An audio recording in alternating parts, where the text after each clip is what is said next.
ไปมากับน้องสายฟ้าไปพี่น้องสามทางพี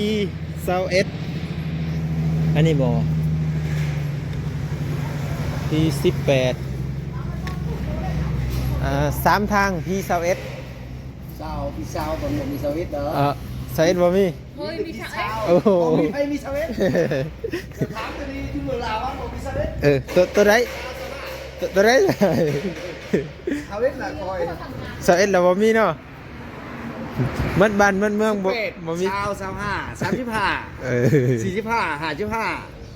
80ตัวนี้โอเคเลยแม่อันเลื่อยหน่อยสวิตล่ะบ่มีโอ้ยเอาซะเรางงเลยเนาะเราบ่มีเด้อเราอะสวิตนั้นบ่มีเอามานั่งเชื่อถอยอย่างนี้เมื่อแล้วมีแต่เอาตัวนี้ไปซุปใส่หันเลย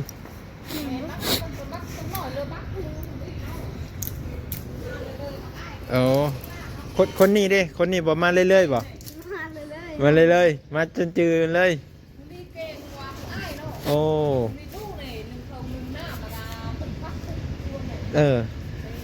พอดีเป็นเท่าไหร่30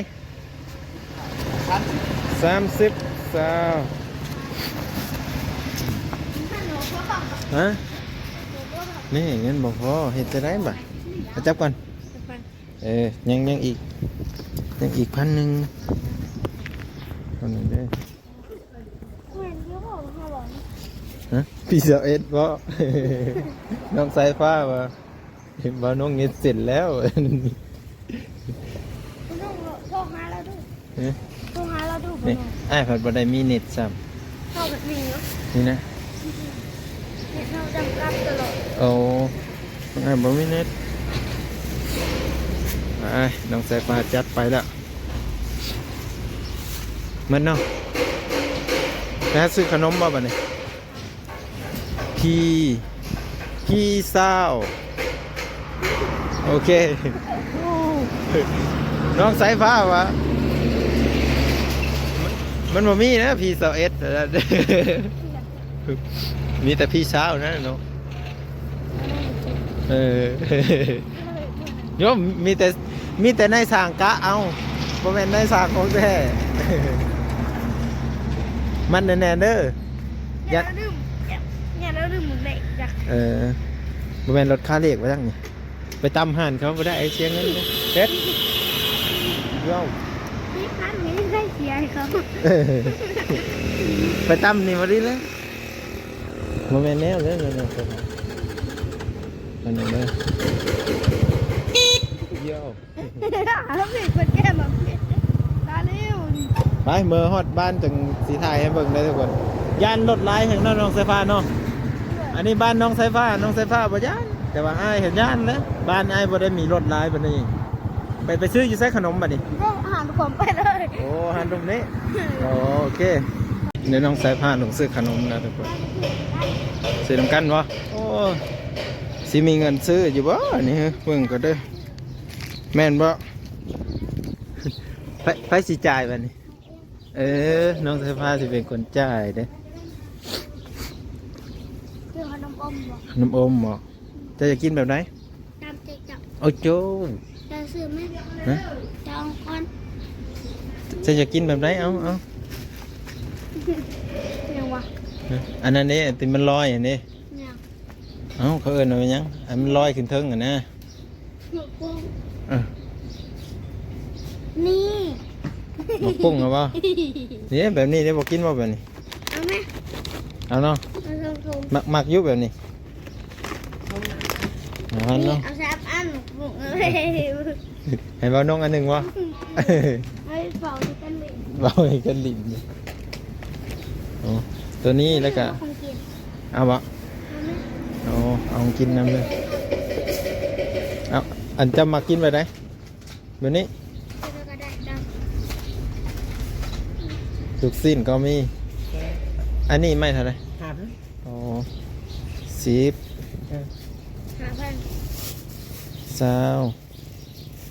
ตัวนี้20แล้วก็พอดีใส่กับตัวนี้เป็น30เนาะ เอาน้ำตัวนั้นในตุกหนึ่ง น้ำตู้บ่เย็นบ่ เอาตัวไปเย็นก็ได้ 30พอดีเลย โอ้โหไอ้จ่ายก็ได้ มาหาซิ แม่นเอาตุกหนึ่ง คือมาจะซิป ฮะ คือให้รหัสแชทหนึ่ง โอ้มด เขามีถือมาเบิดเลยเงิน โอ้เสียงสีถือมาลายแต่ถือมาลายกับมดเลย แต่พวก เดี๋ยวอัน เอาเล่น สีเบาลิ้นอีกเพิ่นเอาสีเบาให้เบาหนงอันหนึ่งมาจากได้ มาปรุงจังอันน่ะ มาปรุงสาม 3ให้เราทั้งที่ พอดีเป็น 43น้ำกะซิ โอ้นี่เอาน้ำเฮาก็ได้ ลูกชายบ่ แม่น แห้งเขาเบิดละเปล่าปุ๊บ อืม มืดและแห้งหาบวย มีบ่สูบบ่มีสูบอย่าบ่มีสูบแล้วสูบเอา 57 โอเค เด้อก ำลังเด้อ นี่สุดเพื่อน มีนะสูบเอาเลยไป เบิดไปมากพี่น้ำหน่อยหน่อยมันก็จะถือ กิน นะ มั้ยนี่ เบิดมือ ฮะน้ำมาได้จ้ะจ้ะ หนึ่งไปทำเป็นสี เป๊ปซี่นะ แค่เป็นสี เอาบ่นี่น่ะเดี๋ยวบ้างอันนี้ไว้ก่อน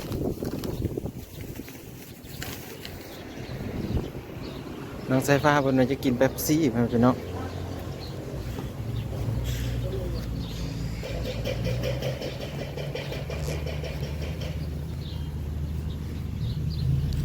ซื้อขนมไปตอนเพิ่นแน่เนาะ ใช่หรอ แต่แล้ววะน้องสายฟ้าจ่ายน้ำแน่สะโอเคไปโอ้แสดงว่าน้องสายฟ้านี่มาตลอดนี่เนาะอันตัวนี้น้องสายฟ้าถือเอาเลยบ่อย่ามันปิวเนาะ มัดเอ้า มันเอาเนาะอุ๊ยตัวนี้ก็ พูดแล้วเป่าผูกไม่ยากเนาะ เป็นอะไร ที่เราไปไว้ละกันให้ล่มเป่าเอา เฮ้ยลมผัดเขาเลย มันสิผัดได้อยู่บ่อันนี้ท่อยันอัน ครับ จับให้แล้ว เปิดจับใส่แล้ว อันนี้มาเป็นเด็กหน่อยนะเพิ่นก็ มันเป็นตัวนี้เป็นมาที่ให้เป้าให้มันแป้งได้แบบนั้นนะเป้าแข่งกัน3คนเลยก็จะเป็นคนสู้ป่ะ มันมีไก่เลย มันยาแต่ละรถไหนแนวมาบอกแต่งเลยแต่งเลยตบบ้าต้องตบ ก็เห็ดหน่วยมาแดง เป็นเลยมา เห็ แป้ ด ง หน่วยมาแดงหน่วยมาแดงนี่นั่น อุ้ย แจ่ว เอาไว้บ้าง เอาไหม เอาปลาจะดับประเด็นที่สุดมา ไม่ใช่ผ้าวัดแตกแท้ เขาเจอหน่วยน้อยหรือหน่วยใหญ่ ๆไม่ได้เด้อ โคตรรอด แตกขึ้นมันแตกใครต้องใช้ผ้าวะ บ่แม่นมันถืออันนั้นบ่มันเก่งคือแต่ เล่นถึงนี่ไง ว่ามันถือเลยคน นี่เนี่ยที่มันตุ๊บเขาอ๋อเล่นได้ กิน ไง เข่าเลยเนี่ย ที่ไหนเลย ปกติ9 โมงคือเห็นแฟนมาบอกกินเข่าแล้วบ่ แตกใช่ไหม โอ้ ว้าว เอาว่า เอาละ มาแตกวะนี่ ดู โอ้โห มันแตกทั้งหัวว่ามันกิน โดด โอ้จักยาที่เรา เอาอันนี้อีกของไฟนี่ไฟสีใหญ่กว่า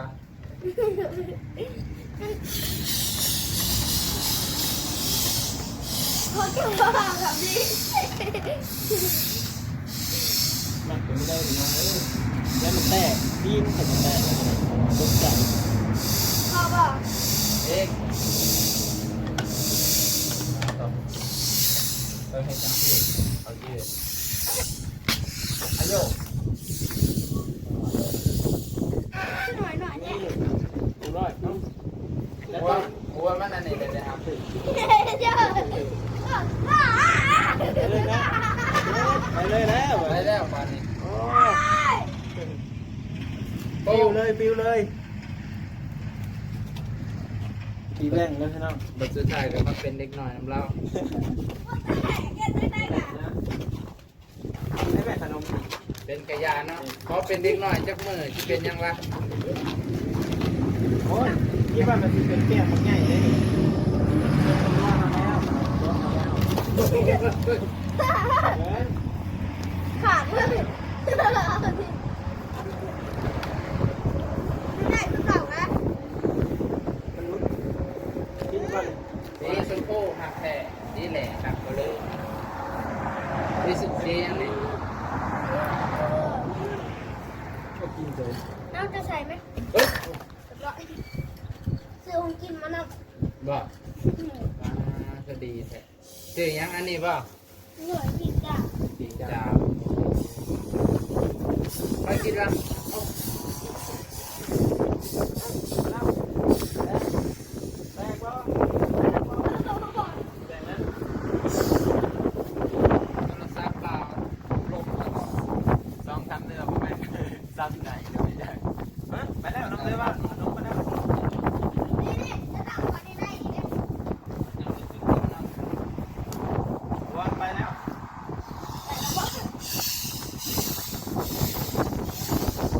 มาดิมาดิอ๋อ ว้าวเลย แมวมันบอกว่าเสียงดังไปได้แมวญาติมาแต่แมวนี่ญาติเสียงกระ เดี๋ยว ป๋อ ก่อน ง เดี๋ยวก่อน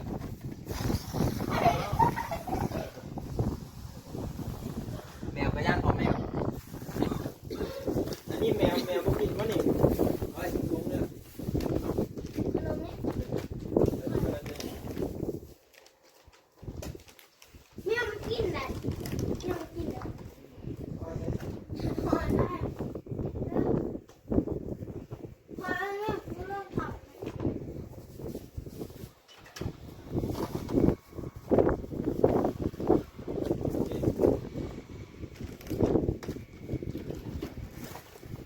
ไปลุยบ่มันนี่บ่น้อง มันตัวเอาแล้ว ก็ได้ เด็ดเด็ดเด็ดขนมตัว ร้านนั้นเอาไว้ใส่หำ ตัวยังไง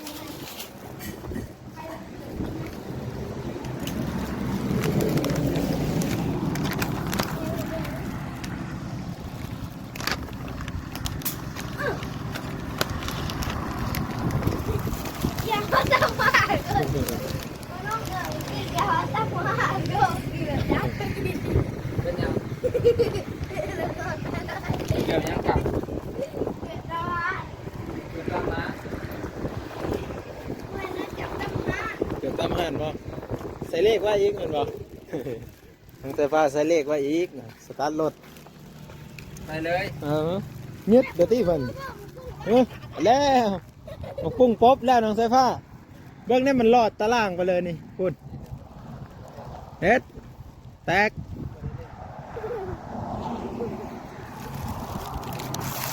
มาลุยทีพี่สอนต่อ เอาขนมนี่เรียบร้อย โอ้เรียบร้อยเลย วัดหัวพวก มาลงหนาหน้า เหนื่อยแล้วมันจีบซ้ เวทกับหูจักเพิ่นได้ แม่นบ่ บ้านผู้น้อยบ่จักนี่ปลูกผักเกลือไก่บ่หนึ่งเข่าเนาะ มึงต่อเป่าไฟ หนึ่งเข่าเปล่าไผ่แม่นนะ ห้านน่ะไปดุบ่ฮะ ำไปดู ไปซื้อขนมเดี๋ยวไปซื้อต่อไปลินโอ้ มัดก็ได้ยัน หาบุพอดีอ่ะน่าไปดูพอดีหาบุพอดีนี่ตาลี บัดเบียดเพราะว่าพี่อันนั้นเด้อว่าซั่นแม่นอยู่นั่นว่าซั่นว่าเราสิบ่ได้ไปอีกบ่ ไปอีกก็คือสื่อเมื่อกี้นี่ขนมเลย บ่ได้หมดเงินเลย เขาสีเลี้ยงเขาสีสื่อโอ้ สิเลี้ยงนี่เด้อพ่อพี่น้อง เขามีเรื่องเงินเขา นี่แหละบ่ว่าสิให้ตูดเลย เป็นใจดีแท้น้องสายฟ้านี่ตอนน้องมามานี่น้องสายฟ้าเลี้ยง แต่ว่าสิเลี้ยงเนาะ โอเคพ่อแม่พี่น้องไปต่อกันอันนั้นก่อน พ่อบุพอดีบ่น้องหา จะว่ามันสิพอดีตัวได้ห ลองเบิ่ง ก็พี่หับ ำคือมันพอดีกับตัวนี้เราต้องตัดตัวนี้ทิพ แล้ววันนี้สิแนะนำว่าห้ามโยกแห้งเด้อถ้ามันรุดคือมันลงเลยได้เข้าใจปะลงเลยเลยน้ำหาประท่านได้ป่ะจะคิดอยู่ยันมันลงเลยแต่ ตัดอีกบอก มันจำเป็นแล้วแค่นี้นะ ตัดอีกบ่ลง ฮะ ตัดอีกบ่ลงนิดหน่อยหนึ่ง ตัดแหละสิซุปตัวนี้เขาแทนนะแต่วันนี้บางคำก็ยาโยงแห้งได้ค่อยๆเด้อ เอาจะคือเอา ฮะ จะคือเอาตัวนี้ ก็จะเอาตัวนี้ใส่แทน มีเซาเอสนี่ ที่ ได้ เซาเอส เจ้าเห็ดเสร็จนะเรา ฮะ ทำไปว่าเบียดมันบอกว่ามีเลย ว่าคันซีแกะแบบนี้ออฟมันก็ได้ดูวะถ้าได้โอเคเลย แกะเอาไปก่อนเนาะ ถ้าแบบนี้ได้เนี่ยโอเคเลยครับ เป็นยัง ปอบอันนี้มันออกคือ นั้น คือมันสื่อถอเวอร์ชิปมามันยังพอดีเดี๋ยวนี้ แม่นบ10 30เป็นจัก กระบังตัวหยาบแล้วหันตัดติดหยองได้นะพอดีตัวนี้ โอ้เข้าผักมันอยู่กันเต็ม มีแต่กาวนะ แล้ววันนี้คือต้องว่าได้ จะเราจับกินเลยเนาะบ่ได้เด้อ แค่แนวยังไม่ได้ติดสีเอา ก็คือตัวนั้นแห้งเละใช้อยู่หลังมันแต่บ้านอยู่ไหน มาปิดพอดีเลยน้องว่า ว่าตา เห็ดร้อนมีบทกันแล้วซึ่งเอาวัตถุจัดแบบนี้แหละ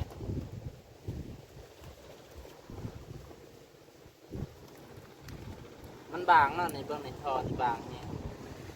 แสดงว่าเขาอันนี้หลายๆอัน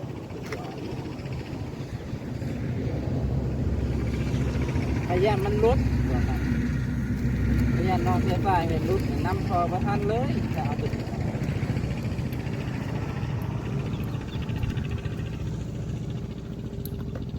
ใช้ยังมันเหมือนเอาตัวยีใช้อย่างเดียว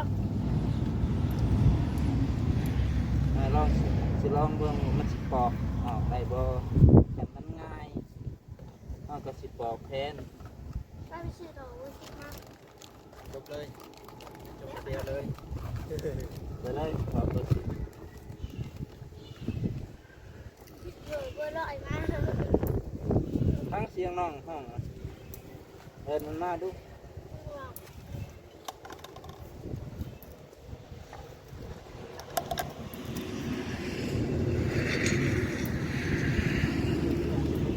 บ้านน้องสายฟ้า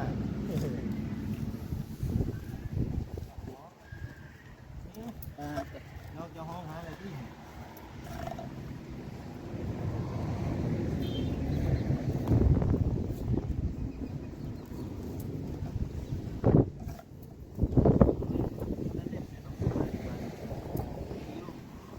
แต่ว่ามีเวลาตัดไปเรื่อย มันจะตัดได้ ๆตัดไปเลย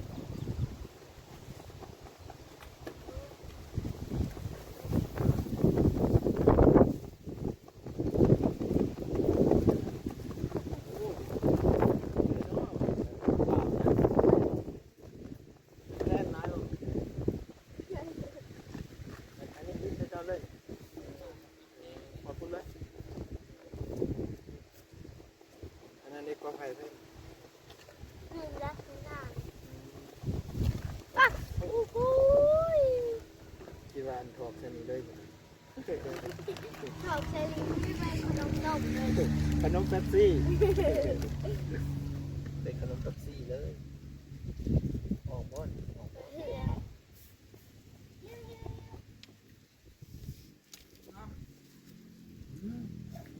จับปิ้งได้ไหม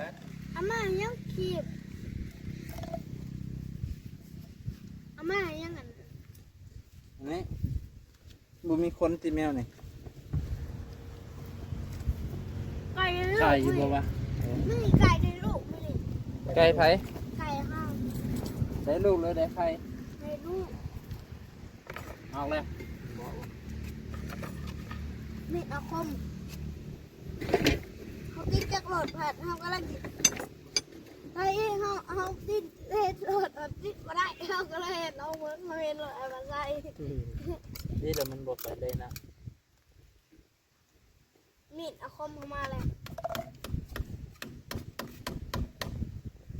ว้ามีดนี่เขาเห็นอะไร เบิ้งห้ามออกอยู่ได้นี่เบิ้งนี่ มันจะมีเลื่อย อันบ่เห็นบ่ เอามีดนี่ตัดเอา ระวังถึงมือเด้อ ถ้ามันลงประมาณ แม่แสดงว่าได้แล้วนี่แล้วก็ เขาบอกเขานี่แสดงว่าเขาฮุบเขานี่เนาะ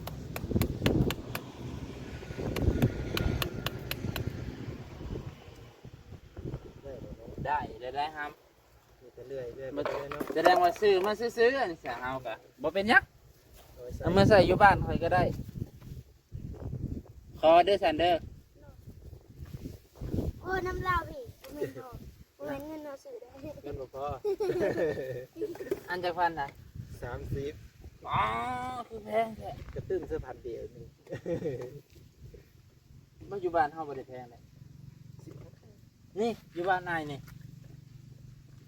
ผู้บ่เท่าใด15ได้นี่เฮ้ยอยู่พี่คือแพงว่ะแม่นเศรษฐกิจเนาะ เศรษฐกิจดี เศรษฐกิจแย่ๆโอ้ทอมันคนละเกรดแพงพี่น้องทอนี่ของไทยอันนี้ของคือฮู้ๆกันนั่นแหละพี่น้อง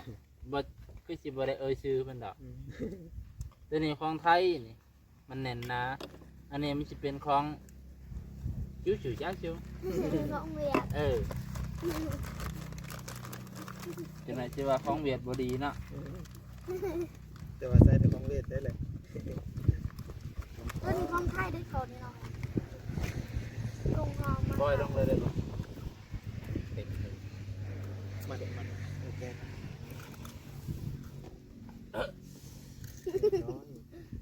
มันจะขมลงเลย เดี๋ยวเพื่อนนึกออกมาได้ผมรู้แน่พ่อ บ่คันไอ้ต่อใส่ตัวนี้ข่อยย่านมื้อใดมื้อหนึงเจ้าเมื่อยสูบแล้วทิ่มแห้งๆรุดปุด ไล่ลงเลย ไหลลงเลยได้ เอาใจร้ายน้ำเพื่อน ทอนี่เลยสิไหลลงเลย เจ้าก็สิได้จับตัวนี้ขึ้นโอ้ no ก็สิว่าทอหายไปใส่บ่กินไง เปลี่ยนเสื้อมาไม่เห็นถอ แซ่บบ่ แต่เรื่อง บ่ได้กินข้าวเช้าไปจ้ะคำนี่ไอ้มันจะเช้าไปจ้ะ มันขึ้นเองมาขึ้นกระสีมา ให้ฉันเขาให้จับ ทันนึก นึ่งเอง ยังไม่ทันนึ่งเลยสิกินข้าวเลยเสื้อ เล่น โอ้ นี่เขาเย็น ยันน่ะกินขนมก็อิ่มแล้วเดี๋ยวหน่อยเนาะจังซั่นบ่ฮัง ขนมบกลาย โอ้สิได้มาตูดขนมคนนี้ได้พี่น้องเอ้ยมันขนมมันนั่นแหละน้องสายฟ้าเนาะมาฮอดแล้วก็สิได้กินน้ำกันนี่แหละเนาะ ลุดย่านน้องใส่ฟ้าว่าย่าน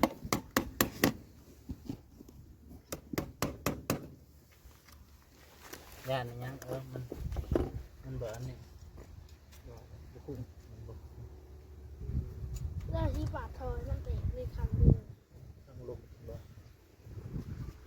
ขนม เรียบร้อยตก สิได้เด้ กระดงเสือกระดงเสือลงหาพัด เดี๋ยวกัน ตู้นี้นะ ตูดมันเบิดจะจงไว้กับยาวะเป็นได้ที่เนาะมันทิ้งมันบ่ได้กิน แพงเถอะ ตูดมันเลย แพงหรือถูก แพง แพง หาพัน แพงตีคันแพงเขาบ่ขายเด้แม่นบ่ ทอนี่คือแพงเขาคือยังกายงานแบบนี้ แม่นอยู่ ราคาสูงว่ะ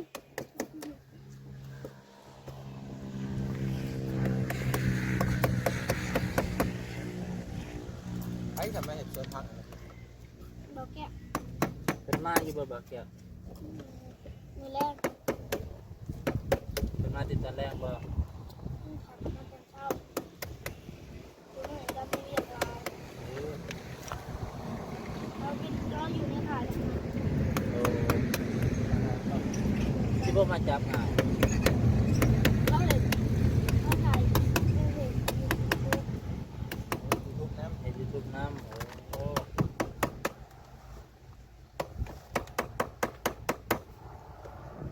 นี่มันมีกาวติดแห้งทำว่าตัว มันสุดเก้ามาถ่ายเราเสียเราเสร็จหน่อยอะไรสิ ก็ไปซื้อกันดังมาเย็นนะเนาะ มันเหลือ10 บาทมาจ้า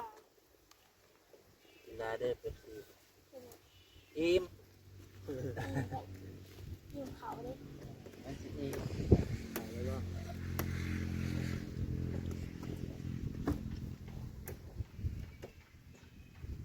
ฉีดรถ น้องก็คือห้องเงา แล้วมันอยากกินเขา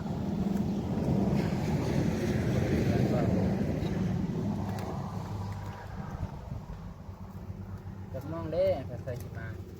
บ่ายโมงแล้ว ว่าจะได้ตาวมั้งอ่ะแหละตาว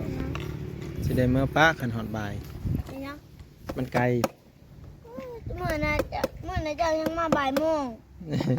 อ้าว จะ แม่ เมื่อเดี๋ยวจะเมื่อเวลา ฮอดพุ่นพอดี4 โมง ฮะจะเมื่อเวลาจะโมงวะ คันแบตบ่เบิดไว้นั่นคำอยู่ จะเมื่อน่ะ ติดตามมึงตอนต่อไปไหมพี่น้องเดี๋ยววันนงเพิ่นจะเอาท่อเอาหยังใส่แล้วก็ลองสูบเบิ้งว่าสิขึ้นบ่น้องๆเพิ่นใส่น้องๆอันสายฟ้าเนาะ เมื่อจะมา4 โมงแล้วโทรหาเดือนแล้วจะมาฮอดแล้ว อืม แป๊บเดียวว้าย